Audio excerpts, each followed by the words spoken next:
হরে কৃষ্ণ, নমস্কার। আবার নিয়ে চলে এসেছি একটা নতুন ভিডিও আপনাদের সামনে। আশা করছি আপনারা সকলে অনেক ভালো আছেন, আমরাও অনেক ভালো আছি। এটা ছিল আগের বছরের জন্মাষ্টমীর ভিডিও। আমি আগের বছর জন্মাষ্টমীতে সেভাবে কোনো ব্লগিং করতে চাইলেও করতে পারতাম না। একটাই তার কারণ, লজ্জা।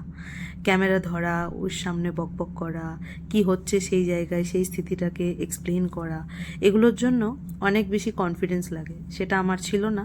কিন্তু যখন আমি এই ছোটো ছোটো ভিডিওগুলো আপনাদের সামনে উপস্থাপনা করি, তখন আমার এখন দাঁড়িয়ে মনে হয় যে তখনও যদি আমি করতাম, তাহলে আগের বছরে কত সুন্দরভাবে এখানে জন্মাষ্টমী পালন হয়েছে সেটা আপনাদের সকলের সামনে আমি তুলে ধরতে পারতাম। যাই হোক, এখানে এখন আমরা অভিষেক করছি। আর এখানে না যে মেন ডিটিস থাকে, সেই ডিটিসরা ব্রহ্মচারী যারা থাকে, পূজারী যারা থাকে তারা, এবং ব্রাহ্মণ দীক্ষিত যারা থাকে তারাই অভিষেক করতে পারে, আর কেউ করতে পারে না।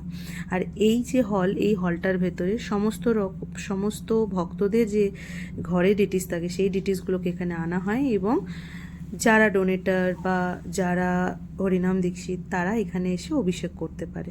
অবশ্যই এর জন্য একটা কুপন লাগে, যে কুপনটা আমরা পেয়েছিলাম। এবছর জন্মাষ্টমীতে আমাদের এখানে কি হচ্ছে, কিভাবে হচ্ছে, কি তার প্রস্তুতি, আমি সমস্ত কিছু নিয়ে আপনাদের সামনে আসতে চলেছি সামনের দিনে। জন্মাষ্টমী খুব কাছে এসে গেছে, আর তার জন্য এখানে প্রস্তুতিও শুরু হয়ে গেছে। ততক্ষণ অবধি আপনারা অনেক ভালো থাকবেন। কালকে নিয়ে আসবো আবার একটা নতুন ভিডিও আপনাদের জন্য। হরে কৃষ্ণ,